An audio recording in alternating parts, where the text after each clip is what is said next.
Solenoid ఒక helical shaped copper insulated వైర్కి మనం current పంపిస్తే అది ఒక బార్ మ్యాగ్నెట్ లాగా యాక్ట్ చేస్తుంది. దీన్నే సోలనాయిడ్ అంటాం.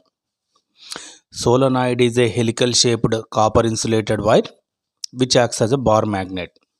మరి మామూలు బార్ మ్యాగ్నెట్కి దీనికి డిఫరెన్స్ ఏంటి అంటే, మామూలు బార్ మ్యాగ్నెట్లో మనం మ్యాగ్నెటిక్ లైన్స్ మ్యాగ్నెట్ లోపల ఉన్నాయో లేవో మనం చూడలేం. బట్ ఇక్కడ సోలనాయిడ్లో మ్యాగ్నెటిక్ లైన్స్ మ్యాగ్నెట్ లోపల కూడా ఉంటాయని మనం ప్రూవ్ చేయొచ్చు. అయితే ఇది ఏ డైరెక్షన్లో ఉంటాయి అది ఇంపార్టెంట్.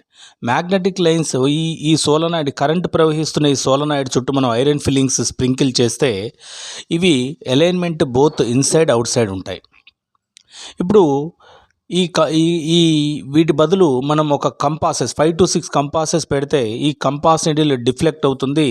ఈ డిఫ్లెక్షన్ ఎలా ఉంటుందంటే, బయటి పక్క నార్త్ టు సౌత్, సోలనాయిడ్ లోపల సౌత్ టు నార్త్. అంటే మ్యాగ్నెటిక్ లైన్స్ సోలనాయిడ్ లోపలికి ఏమో సౌత్ నుంచి నార్త్కు ఉంటుంది, బయటికి నార్త్ నుంచి సౌత్ ఉంటుంది. దీన్ని బట్టి magnetic lines are closed loops అని ప్రూవ్ చేయొచ్చు. సోలనాయిడ్ పర్పస్ ఏంటి అంటే to prove magnetic lines are closed loops. ఇది ఒక యాక్టివిటీ. మళ్ళొకసారి వినడమా, ఒక హెలికల్ షేప్డ్ కాపర్ ఇన్సులేటెడ్ వైర్కి కరెంట్ పంపిస్తున్న ఒక హెలికల్ షేప్డ్ కాపర్ ఇన్సులేటెడ్ వైర్ని we call it as solenoid. దాని చుట్టూ ఐరన్ ఫిల్లింగ్స్ స్ప్రింకిల్ చేస్తే we can see iron fillings alignment of iron fillings will be both inside and outside. Number 1. Number 2, దాని చుట్టూ మనం 5 to 6 compasses, లోపల ఒక 5-6 బయట ఒక 5-6 పెడితే we can see both inside and out side.